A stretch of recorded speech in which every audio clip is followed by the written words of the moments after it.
കഴിഞ്ഞ വീഡിയോയിൽ നമ്മൾ സർജിക്കൽ എക്സ്ട്രാക്ഷൻ ഓഫ് ടൂത്തിനെ പറ്റി അറിഞ്ഞു. ഇനി നമുക്കതിന് വരാവുന്ന കോംപ്ലിക്കേഷനെ പറ്റി ഒന്നറിയാം. ഹായ്, ഞാൻ doctor Nandakishore Jayavarma, consultant dental surgeon, Bharat hospital, Kottayam. Surgical extraction ചെയ്യുമ്പോൾ നമ്മൾ അന്ന് പറഞ്ഞുകൊണ്ട് തന്നെ ആ മോണയെ ഒന്ന് ഓപ്പൺ ആക്കി എല്ലിനെ ഒന്ന് ട്രിം ചെയ്തിട്ടാണ് ചെയ്യുന്നത്. അങ്ങനെ എല്ലിനെ ട്രിം ചെയ്തുകൊണ്ട് ഏറ്റവും കോമൺ ആയിട്ടും എല്ലാവരും കണ്ടുവരുന്ന ഒരു കോംപ്ലിക്കേഷൻസ് എന്നല്ല, ഒരു പോസ്റ്റ് ഓപ്പറേറ്റീവ് ആയിട്ട് കണ്ടുവരുന്നത് സ്വെല്ലിങ്, നല്ല നീര് വെക്കാനുള്ള സാധ്യതയുണ്ട്. അതൊരു ഒരാഴ്ച 2 ആഴ്ച വരെയൊക്കെ നിൽക്കാം. നല്ല നീര് ആ ഭാഗത്ത് വെക്കാനുള്ള സാധ്യതകൾ കൂടുതലായിട്ട് കാണുന്നുണ്ട്. രണ്ടാമതായിട്ട് ട്രിസ്മസ് എന്ന് പറയും, അതായത് വാ തുറക്കാൻ പറ്റാതെ വരുന്ന ഒരവസ്ഥ. അതായത് വാ തുറക്കാൻ സഹായിക്കുന്ന മസിലുകൾക്ക് ബലം വരും, അല്ലെങ്കിൽ മസിൽ റിജിഡായി പോവുക. എസ്പെഷ്യലി നമ്മൾ ഈ താഴത്തെ കീഴ്ത്താടി എല്ലിലെ വിസ്ഡം ടൂത്തുകളൊക്കെ എടുക്കുമ്പോൾ കൂടുതലായിട്ട് കാണും. കാരണം എന്താണെന്ന് വെച്ചാൽ നമ്മുടെ വാ തുറക്കാൻ സഹായിക്കുന്ന മസിലുകൾ അറ്റാച്ച് ചെയ്യുന്നത് ഈ വരുന്ന വിസ്ഡം ടൂത്തിൻ്റെ ആ ഭാഗങ്ങളിലുള്ള എല്ലിലേക്കാണ്. അപ്പോൾ ആ മസിലിന് നമ്മൾ ഈ എടുക്കുന്ന ഫോഴ്സുകൾ കൊണ്ട് ചെറിയ രീതിക്കുള്ള ക്ഷതങ്ങൾ ഉണ്ടാകാനും ട്രിസ്മസ് അല്ലെങ്കിൽ വാ തുറക്കാൻ ബുദ്ധിമുട്ടായിട്ട് വരാനും സാധ്യതയുണ്ട്. ഇതിന് മറ്റൊന്നും ചെയ്യേണ്ടതില്ല, വാ തുറക്കാൻ പരിശീലിക്കുക, അല്ലെങ്കിൽ വാ തുറക്കുക അടയ്ക്കുകയും ചെയ്യുക എന്നുള്ളത് തന്നെയാണ്. അതായത് നമ്മൾ ഒരാഴ്ച റെസ്റ്റ് വേണം എന്നൊക്കെ പറയുമ്പോഴും ഒരാഴ്ച വാ തുറക്കാതിരിക്കുകയല്ല, അപ്പോഴും വാ തുറക്കുക അടയ്ക്കുകയും ചെയ്യുക എന്നുള്ളതാണ് നമ്മൾ ചെയ്യേണ്ടത്. അങ്ങനെ തുറക്കുക അടയ്ക്കുകയും ചെയ്യുന്നതോടുകൂടി ട്രിസ്മസിനെ നമുക്ക് ഒരു പരിധിവരെ കൺട്രോൾ ചെയ്യാൻ പറ്റും.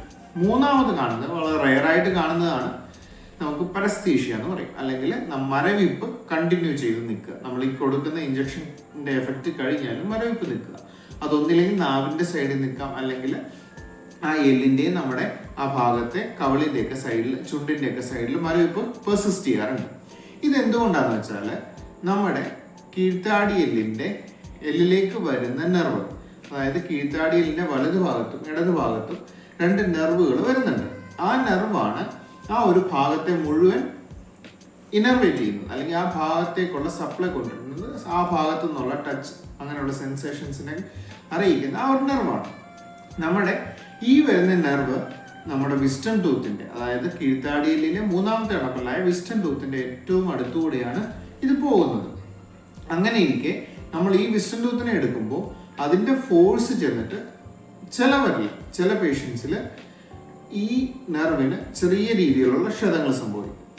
അങ്ങനെ ക്ഷതം സംഭവിക്കുമ്പോഴാണ് ഈ പരസ്തീഷ്യ അല്ലെങ്കിൽ മരവിപ്പ് കണ്ടിന്യൂ ചെയ്യാന്ന് പറയുക. ഇത് ചിലപ്പോൾ ദിവസങ്ങളോ അല്ലെങ്കിൽ മാസങ്ങളോ ആഴ്ചകളോ വരെയൊക്കെ നിൽക്കാം. പക്ഷേ ഇത് ഓട്ടോമാറ്റിക്കായിട്ട് തന്നെത്താൻ ഈ നെർവ് ഇതിൻ്റെ ആ ഒരു ക്ഷതത്തിൻ്റെ എഫക്റ്റ് കാലം മാറുമ്പോൾ ഇത് ഓട്ടോമാറ്റിക്കായിട്ട് നമ്മുടെ ഈ ഒരു മരവിപ്പ് മാറുന്നതാണ്. ഇതിന് പ്രത്യേകിച്ച് വലിയ ട്രീറ്റ്മെൻ്റ് ഒന്നും വേണ്ടി വരാറില്ല.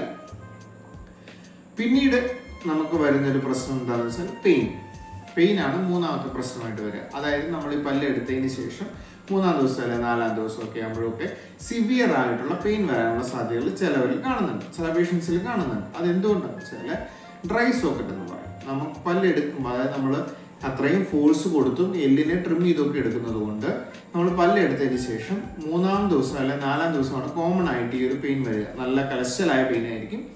അങ്ങനെയുള്ള പെയിൻ വരുമ്പോൾ നമ്മൾ ചെയ്യുന്ന ട്രീറ്റ്മെൻറ്റ് എന്ന് പറഞ്ഞാൽ ആ ഒരു പല്ലെടുത്ത ഭാഗത്തിനകത്തേക്ക് മെഡിസിൻസ് വെക്കണം. അത് 1.5 വിട്ട്, അല്ലെങ്കിൽ ഓരോരുത്തരുടെ പെയിനിൻ്റെയും ആ ഭാഗത്തിൻ്റെ ഇൻഫെക്ഷൻ്റെയൊക്കെ രീതിക്ക് 1.5 വിട്ട്, അല്ലെങ്കിൽ ഓരോ ദിവസേന മാറ്റുന്ന രീതിയിലും നമ്മൾ മരുന്ന് വെച്ച് കൊടുത്ത് ഇതിനെ നമുക്ക് ക്യൂർ ചെയ്യാവുന്നതേ ഉള്ളൂ. Thank you.